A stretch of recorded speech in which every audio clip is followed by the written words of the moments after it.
What are we doing here? And where are we gonna go? It's like we just woke up one morning and then it's welcome to the show. Don't ask any questions, just go with the flow. Make as much money as you can and try your best not to get broke. Copy everything you see on the TV, from the hairstyles to the clothes, and don't think too often, just do exactly as you're told. And if you ever get confused, then just turn towards the alcohol. You'll still hear your thoughts, then just turn up the radio as you learn to live a lifestyle of drugs, sex, and rock and roll. But in all honesty, I just need to know, is there more to the cycle than growing and getting old? Living and dying just to leave behind a happy home and a whole lot of property that somebody else is going to own.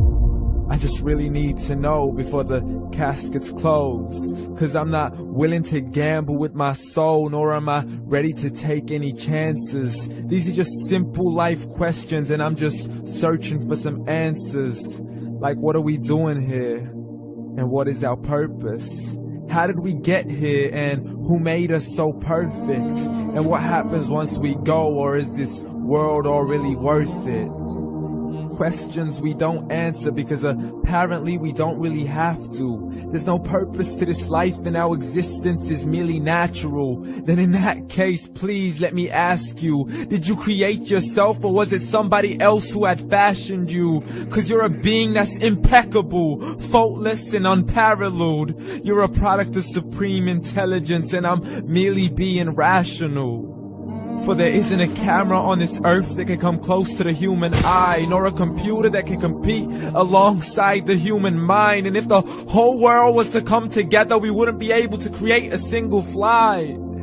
So many signs, yet we still deny. As science tries to justify that all this could come from none, when it's a simple sum. 0 plus 0 plus 0 cannot possibly ever give you 1. So from where did all this order come? For everything has its origins, a maker, a creator of its own. I mean, the only reason you're watching this video is because somebody had to press upload. So we can believe in the Big Bang, but I'd rather believe in He who caused it to explode.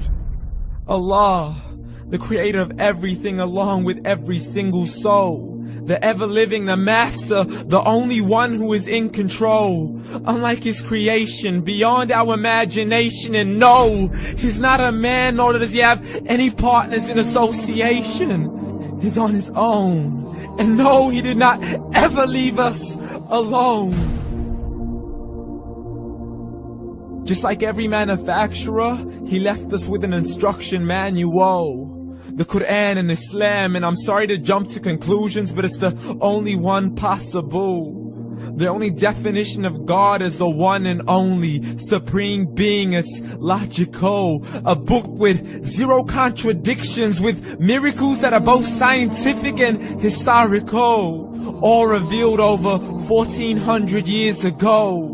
Like the detailed description of the human embryo. The descriptions of the human embryo in the Quran cannot be based on scientific knowledge in the 7th century. To the mountains as pegs holding firm the earth below, and the 2 seas that don't mix in a complete separate flow. To the planets in orbit, alternating night and day as they stay in flow. The expansion of the universe and the creation of everything from H2O. To the stories of the past and the preservation of Pharaoh. To identifying the lowest point in the land where Persia defeated Rome. The gushing fluid that created man in the glands between the ribs and the backbone. And not a word has changed, it's still the same. So please explain how all this was known over 1400 years ago. To a man who couldn't read or write as he would recite whatever the angels spoke. And if you still don't believe, please try to come up with something that's even close. But you can't, so we took God as a mockery and his messengers as a joke. Muhammad could not read or write.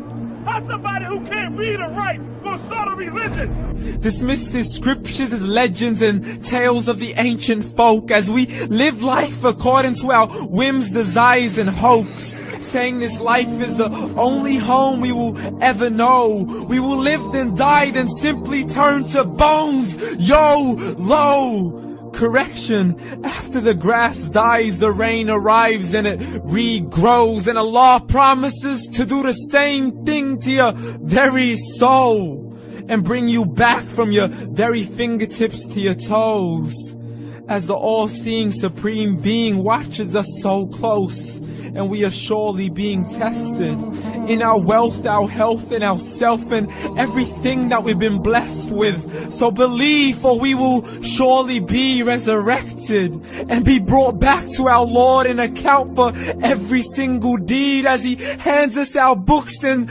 orders us to read. From the bad to the good and everything in between. You yourself are sufficient for your own accountability, so don't be mad at me. You are the one who thought He wouldn't come back to me. I gave you a whole life long to search after me, but you were busy in all that which was temporary. So read, and glad tidings to all those who believed. And if you disbelieve, read. And don't let that day be the first day you find out what your life really means. Read.